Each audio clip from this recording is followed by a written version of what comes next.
All right, guys, what are some things I've noticed right off the bat from riding my first hub drive mountain bike, which is this Aostirmotor S17. It's a 1500 watt rear hub drive.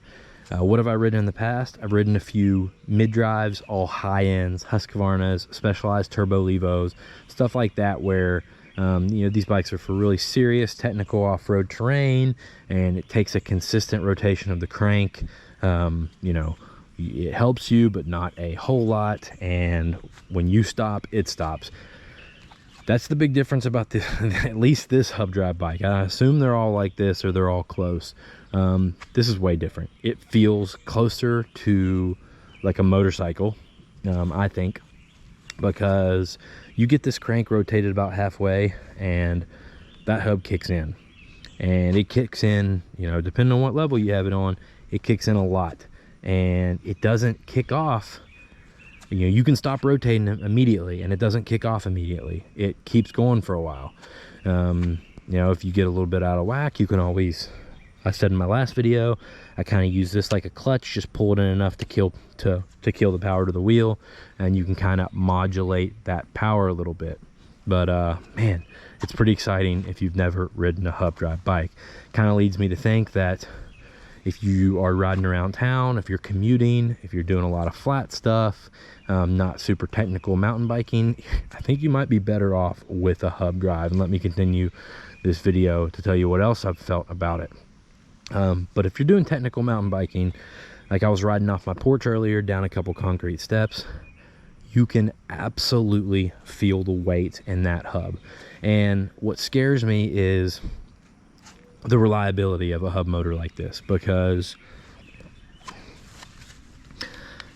this hub motor doesn't have any absorption from a shock. The only absorption it's got is from the tire and the tube,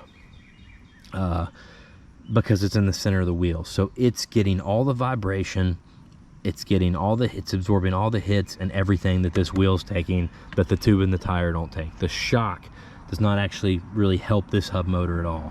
So you start jumping some rocks, some roots, you can just listen to this whole thing just take a beating.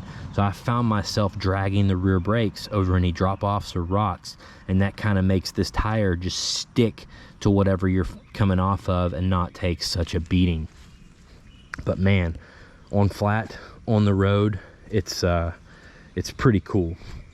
What I also didn't realize is that you can more or less, on a bike like this where I thought I needed a throttle for sure, I'm more or less using the crank as a throttle. You don't, you know, if you put it in pedal mode assist 5, you don't really have to apply any force to the crank whatsoever. You just have to keep it rotating. And another thing that amazes me is you don't have to, if you get, like, there's a hill I have over here in my driveway, right?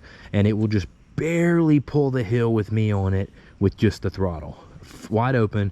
It'll just barely pull the hill. But if I put this thing in pedal assist, even in the lowest pedal assist, I'm providing almost no assistance.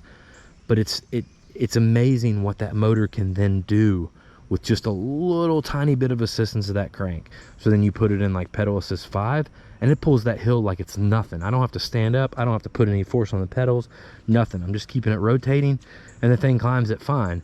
But just on the throttle, it doesn't really want to do it. So I didn't realize how much difference that would be on these hub motors. It's pretty wild, guys.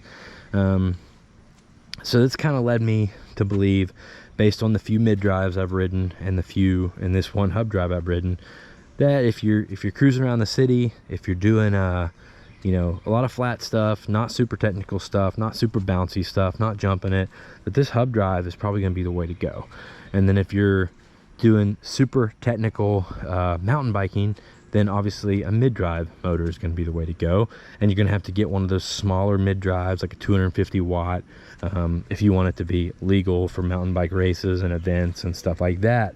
But I don't really plan on racing a mountain bike. I just want to get out and see some places that I can't see on my motorcycle. So what I'm wanting is a super powerful mid-drive bike to complement this for technical mountain biking, if I decide that I have time to do that.